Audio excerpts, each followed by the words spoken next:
Hello दोस्तों, इस video में मैं आपको 18 फरवरी का जो सेकंड शिफ्ट का पेपर हुआ है यूपी पुलिस कांस्टेबल का, उसका जीएस का पेपर सॉल्व कराऊंगा। तो बने रहिए वीडियो के अंत तक। पहला क्वेश्चन हमारा दिया है, मामूली चीज़ों का देवता the God of small things निम्नलिखित में से किस लेखक द्वारा लिखा गया है? तो इसका सही आंसर हो जाएगा अरुंधति रॉय। हम्पी नृत्य उत्सव कहाँ पे किया जाता है? इसका आयोजन किया जाता है कर्नाटक में। 2 नंबर दिया है,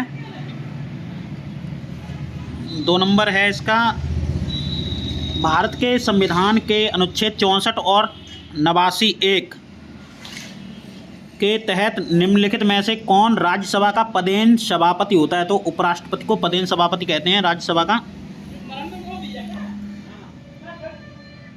निम्नलिखित में से 6 नंबर देखते हैं, निम्नलिखित में से किस मंत्रालय के पास जनसंचार के विभिन्न माध्यमों और प्रिंट मीडिया के विनियमन के माध्यम से सरकारी नीतियों, योजनाओं और कार्यक्रमों के बारे में जानकारी प्रसारित करने की जिम्मेदारी होती है? तो इसका सही आंसर हो जाएगा सूचना और प्रसारण मंत्रालय, सी ऑप्शन सही। क्वेश्चन नंबर 3 देखते हैं, राष्ट्रीय युवा दिवस, तो ये 12 जनवरी को स्वामी विवेकानंद के जन्म दिवस पे मनाया जाता है। 4 नंबर देखते हैं, कौन सा अम्ल सिरके में मौजूद होता है? तो ये एसिटिक एसिड होता है, वो सिरके में मौजूद होता है। 7 नंबर क्वेश्चन देखते हैं, राष्ट्रीय विषाणु विज्ञान संस्थान निम्नलिखित में से किस स्थान पर है? तो इसका आंसर हो जाएगा पुणे।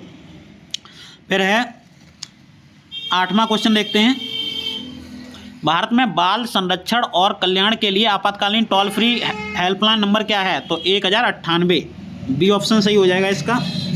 9 नंबर देखते हैं, निम्नलिखित में से कौन उत्तर प्रदेश राज्य में सर्वोच्च रैंकिंग वाले पुलिस अधिकारी होते हैं? तो DGP, director general of police महानिदेशक, ऑप्शन नंबर 1 सही हो जाएगा इसका ऑप्शन नंबर 1 सही होगा।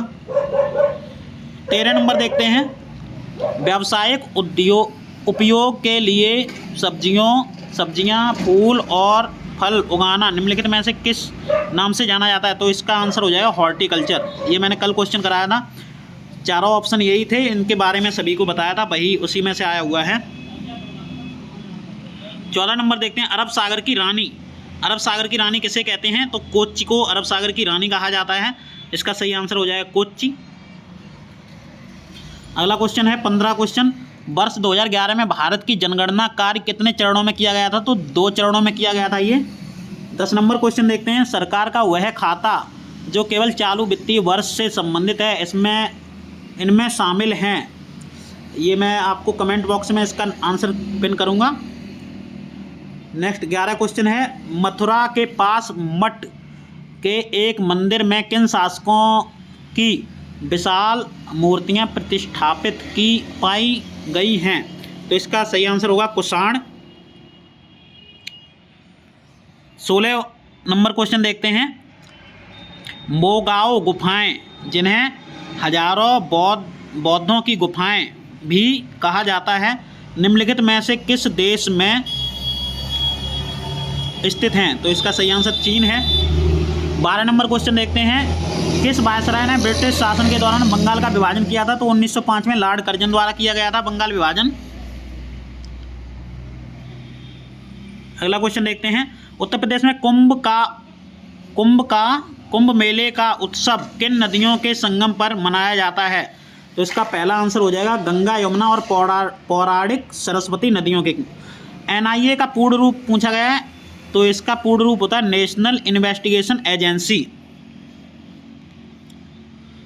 18 नंबर देखते हैं, उत्तर प्रदेश वित्तीय निगम यूपीएफसी निम्नलिखित में से किसके विकास के लिए वित्तीय सहायता प्रदान करने में महत्वपूर्ण भूमिका निभाता है? तो इसका सही आंसर हो जाएगा उद्योग, डी। 22 नंबर देखते हैं, इजराइल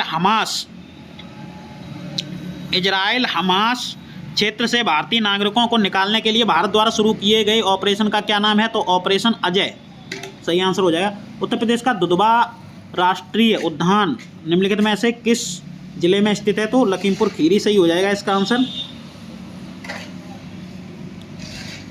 नेक्स्ट क्वेश्चन देखते हैं 23 नंबर, हाल ही में अक्टूबर 2023 में भारत और किस पड़ोसी देश ने आर्थिक और प्रौद्योगिकी सहयोग समझौते ETCA की बातचीत फिर से शुरू की है?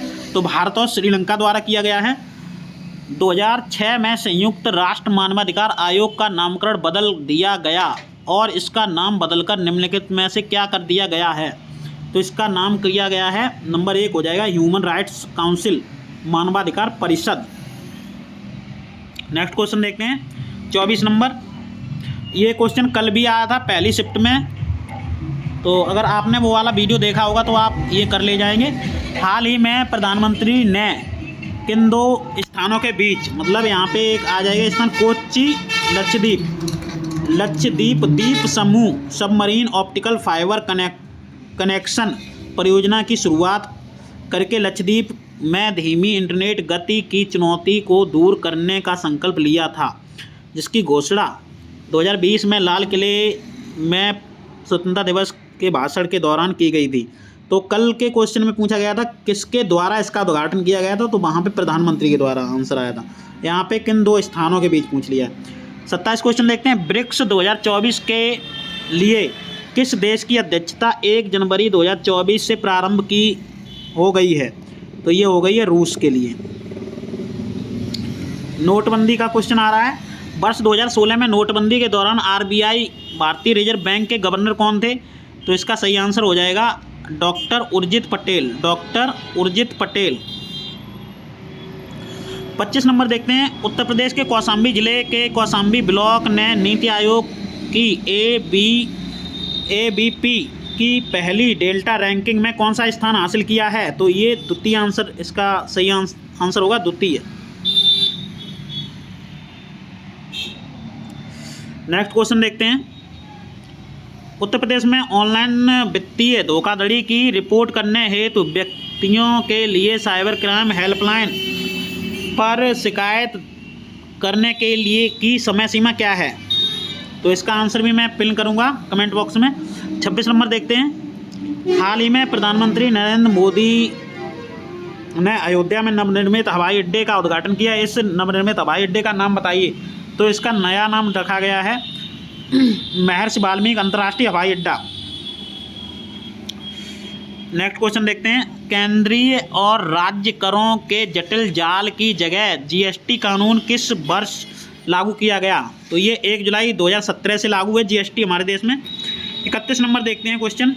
निम्नलिखित में से किस क्रिकेटर ने खेलों में उत्कृष्ट प्रदर्शन के लिए वर्ष 2023 का अर्जुन पुरस्कार जीता? तो इसका सही आंसर हो जाएगा मोहम्मद शमी।